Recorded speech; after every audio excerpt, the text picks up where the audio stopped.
ನಮಸ್ಕಾರ ಸ್ನೇಹಿತರೆ, ನಾನು ನಿಮ್ಮ ಪ್ರೀತಿಯ ಅಡ್ವೊಕೇಟ್ ವಿನಯ್ ಕುಮಾರ್. ನೀವು ನೋಡ್ತಿದ್ದೀರಾ Kannada legal awareness YouTube channel. ಯಾರು ನನ್ನ ವೀಡಿಯೋಸ್ನ ಪ್ರಥಮವಾಗಿ ನೋಡ್ತಾ ಇದ್ದಾರೋ ಅವ್ರು ಇವಾಗಲೇ ಸಬ್ಸ್ಕ್ರೈಬ್ ಮಾಡ್ಕೊಳ್ಳಿ ಮತ್ತು ನಿರಂತರವಾದ ವೀಡಿಯೋಸ್ಗಳಿಗಾಗಿ ಬೆಲ್ ಐಕನ್ ಪ್ರೆಸ್ ಮಾಡೋದನ್ನು ಮರಿಬೇಡಿ. ಹಾಗೆಯೇ ಯಾರು ನನ್ನ ವೀಡಿಯೋ ನೋಡಿ ಕಾನೂನಿನ ಬಗ್ಗೆ ಅರಿವನ್ನು ಮೂಡಿಸ್ಕೊತಾ ಇದ್ದಾರೋ ಅವ್ರು ನಿಮ್ಮ ಸ್ನೇಹಿತರಿಗೂ ಮತ್ತು ಸಂಬಂಧಿಕರಿಗೂ ಶೇರ್ ಮಾಡೋದ್ರಿಂದ ಅವ್ರಿಗೂ ಸಹ ಕಾನೂನಿನ ಬಗ್ಗೆ ತಿಳುವಳಿಕೆ ಬಂದಂತಾಗಲಿ ಅಂತ ಹೇಳ್ತಾ ನಾನು ಇವತ್ತಿನ ವೀಡಿಯೋಗೆ ಬಂದ್ಬಿಡ್ತೀನಿ ಸ್ನೇಹಿತರೆ. ಇವತ್ತಿನ ವೀಡಿಯೋನ ಪ್ರಮುಖವಾದ ಟಾಪಿಕ್ ರೆವಿನ್ಯೂ ಕೋರ್ಟ್ಸ್, ಕಂದಾಯ ನ್ಯಾಯಾಲಯಗಳು ಅಂದರೆ ಯಾವ್ಯಾವ ಬರ್ತವೆ, ಕಂದಾಯ ನ್ಯಾಯಾಲಯ ಅಂದರೆ ಏನು, ಅದ್ರ ಬಗ್ಗೆ ಸಂಪೂರ್ಣವಾದ ಮಾಹಿತಿಯನ್ನು ತಿಳಿಸ್ಕೊಡ್ತೀನಿ. ವೀಡಿಯೋನ ಸ್ಕಿಪ್ ಮಾಡದೆ ನೋಡಿ ಸ್ನೇಹಿತರೆ. ನನ್ನ ಇಂದಿನ ವೀಡಿಯೋದಲ್ಲಿ ಭಾರತದಲ್ಲಿ ಇರುವ ಟೈಪ್ಸ್ ಆಫ್ ಕೋರ್ಟ್ ಯಾವ್ಯಾವ್ದು ಬರುತ್ತೆ ಅದ್ರ ಬಗ್ಗೆ ಎಲ್ಲ ಸಂಪೂರ್ಣವಾದ ಎಲ್ಲ ಕೋರ್ಟ್ ಬಗ್ಗೆನೂ ನಾನು ಮಾಹಿತಿನ ನೀಡಿದ್ದೀನಿ. ಆದರೂ ಸಹ ಸ್ಪೆಸಿಫಿಕ್ ಆಗಿ ಒಂದು ರೆವಿನ್ಯೂ ಕೋರ್ಟ್ಸ್ ಬಗ್ಗೆ ಒಂದು ಮಾಹಿತಿಯನ್ನು ನಮ್ಮ ವೀಕ್ಷಕರೊಬ್ಬರು ಕೇಳಿದರು, ಹಾಗಾಗಿ ಈ ವಿಡಿಯೋ ಮಾಡ್ತಾ ಇದ್ದೀನಿ ಸ್ನೇಹಿತರೆ. ಸಾಮಾನ್ಯವಾಗಿ ಒಂದು ರೆವಿನ್ಯೂ ಕೋರ್ಟ್ಸ್ ಅಂತ ಹೇಳಿದ್ರೆ ಕಂದಾಯ ನ್ಯಾಯಾಲಯಗಳು ಅಂತ ಹೇಳ್ಬೋದು ಸ್ನೇಹಿತರೆ.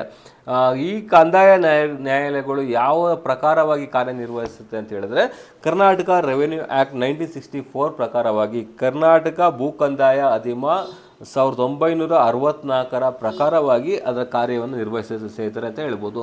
ಈ ಕೋರ್ಟ್ಗಳು ಯಾವ ಸಬ್ಜೆಕ್ಟ್ಗೆ ಸಂಬಂಧಿಸಿದೆ ಅಂತ ಹೇಳಿದ್ರೆ, ಒಂದು ಸರ್ವೆ ಸ್ಕೆಚ್ ಇರ್ಬೋದು, ಖಾತೆ ಇರ್ಬೋದು, ಅಥವಾ ಬಳಕೆ ಮತ್ತು ಈಸ್ಮೆಂಟ್ರಿ ರೈಟ್ಸ್ ಅಂತ ಹೇಳ್ತೀವಿ ಅದು, ಮತ್ತು ಕೃಷಿಗೆ ಸಂಬಂಧಪಟ್ಟಂತೆ, ಮತ್ತು PTCL ಆ್ಯಕ್ಟ್ಗೆ ಸಂಬಂಧಪಟ್ಟಂತೆ, ಅಥವಾ ಈ DDLRಗೆ ಸಂಬಂಧಪಟ್ಟಂತೆ ಇತರ ಕೃಷಿಗೆ ಒಂದು ಏನು ಜಮೀನಿಗೆ ಸಂಬಂಧಪಟ್ಟಂತೆ ಕಾರ್ಯ ನಡೆಸುವಂತಹ ನ್ಯಾಯಾಲಯಗಳು ಅಂತ ಹೇಳ್ಬೋದು ಸ್ನೇಹಿತರೆ.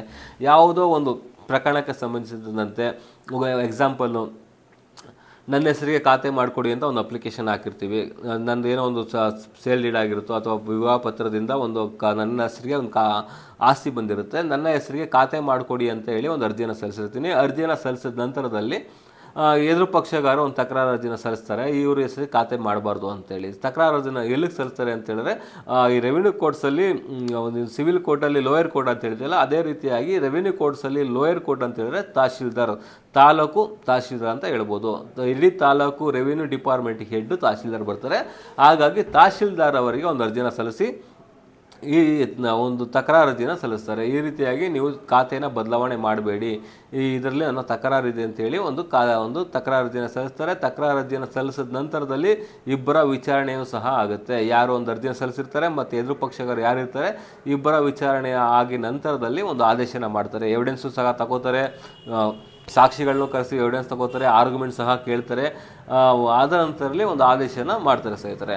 ಈ ರೆವಿನ್ಯೂ ಕೋರ್ಟ್ಸಲ್ಲಿ ಅಡ್ವೊಕೇಟ್ಸ್ನ ಎಂಗೇಜ್ ಮಾಡ್ಕೋಬೇಕು ಅನ್ನೋದೇನಿಲ್ಲ. ನಿಮಗೆ ಕಾನೂನಿನ ಬಗ್ಗೆ ಅರಿವು ಇದ್ದರೆ ನೀವೇ ಕೇಸನ್ನು ನಡೆಸ್ಕೊಂಡು ಹೋಗ್ಬೋದು. ಒಂದು ವೇಳೆ ಕಾನೂನಿನ ಬಗ್ಗೆ ನಿಮಗೆ ಅರಿವಿನ ಕೊರತೆ ಇದ್ದರೆ ಅಂಥ ಸಂದರ್ಭದಲ್ಲಿ ನುರಿತ ವಕೀಲರು ಯಾರಿರ್ತಾರೆ ಅವರನ್ನು ಒಂದು ಕೇಸಿಗೆ ಎಂಗೇಜ್ ಮಾಡಿಕೊಂಡು ಅವರ ಸಹಾಯದಿಂದ ನೀವು ಕೇಸನ್ನು ನಡೆಸ್ಕೊಂಡು ಹೋಗ್ಬೋದು ಸ್ನೇಹಿತರೆ. ಅದು ಕೇವಲ ಖಾತೆಗೆ ಸಂಬಂಧಪಟ್ಟಂತ ಹೇಳಿಲ್ಲ. ಒಂದು ವೇಳೆ ಯಾವೊಬ್ಬ ವ್ಯಕ್ತಿ ಒಬ್ಬ ಪೋರ್ಡ್ಗೆ ಒಂದು ಸ್ಕೆಚ್ಗೆ ಅಪ್ಲಿಕೇಶನ್ ಹಾಕಿರ್ತಾರೆ, ಈ ಪ್ರಾಪರ್ಟಿಗೆ ಸಂಬಂಧಿಸಿ ನನಗೆ ಸ್ಕೆಚ್ ಮಾಡಿಕೊಡಿ ಅಂತ, ಆದರೆ ಅಕ್ಕಪಕ್ಕ ಜಮೀನವರು ಒಂದು ಸರ್ವೆ ಮಾಡೋದಕ್ಕೆ ಬಿಡೋದಿಲ್ಲ, ತಕರಾರನ್ನು ಸಲ್ಲಿಸ್ತಾ ಇರ್ತಾರೆ. ಅಂಥ ಸಂದರ್ಭದಲ್ಲೂ ಸಹ ತಹಶೀಲ್ದಾರ್ ಅವರಿಗೆ ಒಂದು ಅರ್ಜಿನ ಸಲ್ಲಿಸಿ ಒಂದು ಪಿಟಿಷನ್ನ ಫೈಲ್ ಮಾಡಿ ನಂತರದಲ್ಲಿ ನಿಮ್ಮ ಎವಿಡೆನ್ಸ್ ಏನಿದೆ ಆ ಎವಿಡೆನ್ಸ್ನೆಲ್ಲ ಸರಿಯಾದ ದಾಖಲಾತಿಗಳನ್ನು ತಹಶೀಲ್ದಾರ್ಗೆ ನೀಡಿದಂಥ ಸಂದರ್ಭದಲ್ಲಿ ಯಾರು ಸರಿಯಾಗಿ ಒಂದು ದಾಖಲಾತಿಗಳನ್ನು ನೀಡ್ತಾರೋ ಅವರ ಪರವಾಗಿ ಒಂದು ಆದೇಶನ ಮಾಡ್ತಾರೆ ಸ್ನೇಹಿತರೆ.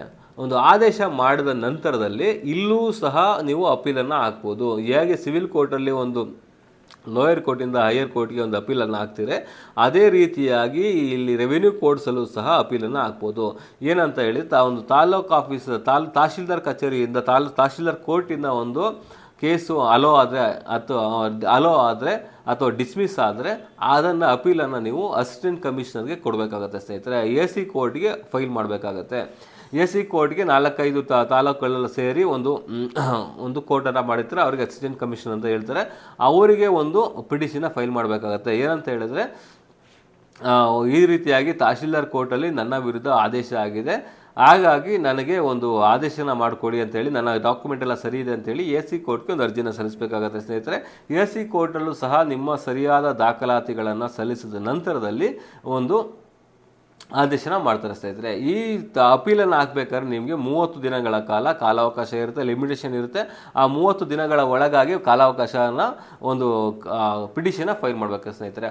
ಒಂದು ವೇಳೆ AC ಕೋರ್ಟಲ್ಲಿ ನಿಮ್ಮ ವಿರುದ್ಧ ಆದೇಶ ಆಯಿತು ಅಂಥ ಸಂದರ್ಭದಲ್ಲಿ ಏನು ಮಾಡಬೇಕು ಅಂತ ಹೇಳಿದ್ರೆ, ನೀವು ಜಿಲ್ಲಾ ನ್ಯಾಯಾಲಯಕ್ಕೆ ಹೋಗಬೇಕಾದ್ರೆ DC ಕೋರ್ಟಿಗೆ ಹೋಗಬೇಕಾಗತ್ತೆ.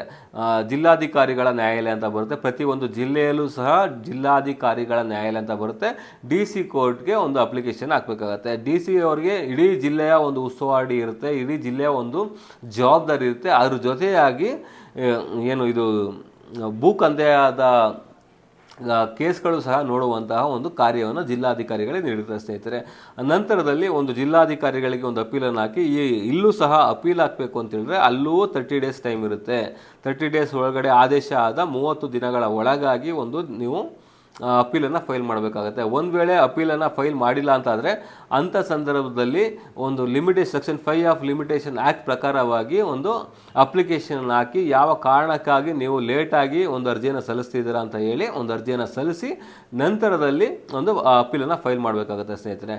ಅಪೀಲನ್ನು ಫೈಲ್ ಮಾಡಿದ ಮೇಲೆ ಅಲ್ಲೂ ಸಹ ಏನಾದ್ರು ಆದೇಶ ನಿಮ್ಮ ವಿರುದ್ಧ ಆಯಿತು ಅಂತ ಹೇಳಿದ್ರೆ ಅದರ ನಂತರದಲ್ಲಿ ನೀವು ಅಪೀಲನ್ನು ಹೋಗಬೇಕು ಅಂತ ಹೇಳಿದ್ರೆ ಸ್ನೇಹಿತರೆ RC ಕೋರ್ಟ್ಗೆ ಹೋಗಬೇಕಾಗತ್ತೆ. RC ಕೋರ್ಟ್ ಅಂತ ಹೇಳಿದ್ರೆ ರೀಜನಲ್ ಕಮಿಷನರ್ ಆಫೀಸ್ ಅಂತ. ರೀಜನಲ್ ಕಮಿಷನರ್ ಆಫೀಸರ್ ಯಾರು ಬರ್ತಾರೆ ಅವರಿಗೆ ಒಂದು ಅಪೀಲನ್ನು ಹಾಕಬೇಕಾಗತ್ತೆ. ಅಪೀಲನ್ನು ಹಾಕಿ ಅಲ್ಲಿ ನಿಮ್ಮ ವಿರುದ್ಧ ಅಥವಾ ನಿಮ್ಮ ಪರ ಏನಾರು ಆದೇಶ ಆಗಿದ್ರೆ ಅಲ್ಲಿ ನೀವು ಫೈಟ್ ಮಾಡಿ ನಂತರದಲ್ಲಿ ಆದೇಶನ ಪಡ್ಕೋಬೇಕಾಗುತ್ತೆ ಸ್ನೇಹಿತರೆ.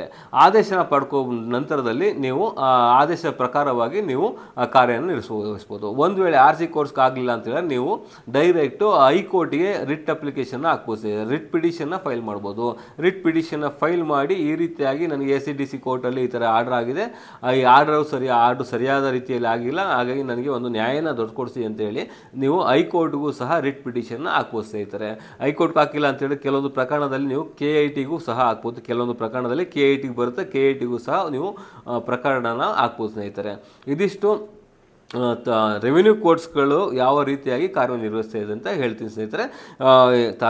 ತಹಸೀಲ್ದಾರ್ ಆಯಿತು, AC ಆಯಿತು, DC ಆಯಿತು, RC ಆಯಿತು, ಹೈಕೋರ್ಟ್ ಆಯಿತು, ಆ ನಂತರದಲ್ಲಿ ಸುಪ್ರೀಂ ಕೋರ್ಟ್ಗೂ ಸಹ ನೀವು ಒಂದು ಅರ್ಜಿಯನ್ನು ಸಲ್ಲಿಸ್ಬೋದು ಸ್ನೇಹಿತರೆ. ಇದಿಷ್ಟು ಕೇವಲ ಕೃಷಿ ಭೂಮಿಗೆ ಸಂಬಂಧಿಸಿದ ಪಟ್ಟಂತೆ ಮಾತ್ರವೇ, ಬೇರೆದಕ್ಕೆ ಸಂಬಂಧಪಟ್ಟಿದ್ದಲ್ಲ. ಅದರಲ್ಲೂ ಸಹ ಪ್ರಮುಖವಾಗಿ ಒಂದು ಸರ್ವೆ ಆಗಿರ್ಬೋದು, ಖಾತೆ ಆಗಿರ್ಬೋದು, ಬಳಕೆ ಆಗಿರ್ಬೋದು, ಈಸ್ಮೆಂಟ್ ರೈಟ್ ಆಗಿರ್ಬೋದು, PTCL ಆಗಿರ್ಬೋದು, DDLR ಆಗಿರ್ಬೋದು, ಇನ್ನಿತರ ಕೃಷಿ ಭೂಮಿಗೆ ಸಂಬಂಧಪಟ್ಟಂತೆ ಮಾತ್ರನೇ ಒಂದು ಕೇಸನ್ನು ಫೈಲ್ ಮಾಡ್ಬೋದು. ಆದರೆ ಒಂದು ಡಿಕ್ಲರೇಷನ್ ಅಥವಾ ಪ್ರಾಪರ್ಟಿ ನಂದೇ ಅಂತ ಗುರುತಿಸ್ಕೊಡಿ ಅಥವಾ ಇನ್ನಿತರ ಕೇಳಬೇಕು ಅಂತೇಳಿ ನೀವು ಸಿವಿಲ್ ಕೋರ್ಟಿಗೆ ಬರಬೇಕಾಗತ್ತೆ. ಕೇವಲ ಈ ಹಿಂದೆ ಹೇಳಿದಂತೆ ಅಂಥ ಕಾರಣಗಳಿಗೆ ಮಾತ್ರವೇ ನೀವು ACDC ಕೋರ್ಟ್ಗೆ ಬಂದು ಪಿಟಿಷನ್ನ ಫೈಲ್ ಮಾಡೋ ಸ್ನೇಹಿತರೆ. ಇದಿಷ್ಟು ನಮ್ಮ ಕರ್ನಾಟಕದಲ್ಲಿ ನಡೆಯುವ ಕರ್ನಾಟಕ ರೆವಿನ್ಯೂ ಆ್ಯಕ್ಟ್ ಪ್ರಕಾರವಾಗಿ ನಡೆಯುವಂಥ ಕಾರ್ಯನಿರ್ವಹಿಸುವ ಕೋರ್ಟ್ ಆಗಿದೆ ಅಂತ ಹೇಳ್ತಾ ಇವತ್ತಿನ ವಿಡಿಯೋನ ಮುಗಿಸ್ತಾ ಇದ್ದೀನಿ ಸ್ನೇಹಿತರೆ. ನಿರಂತರವಾದ ವಿಡಿಯೋಸ್ಗಳಿಗಾಗಿ ವೀಕ್ಷಿಸಿ Kannada legal awareness YouTube channel. ನಾನು ನಿಮ್ಮ ಪ್ರೀತಿಯ advocate Vinay Kumar. Thank you.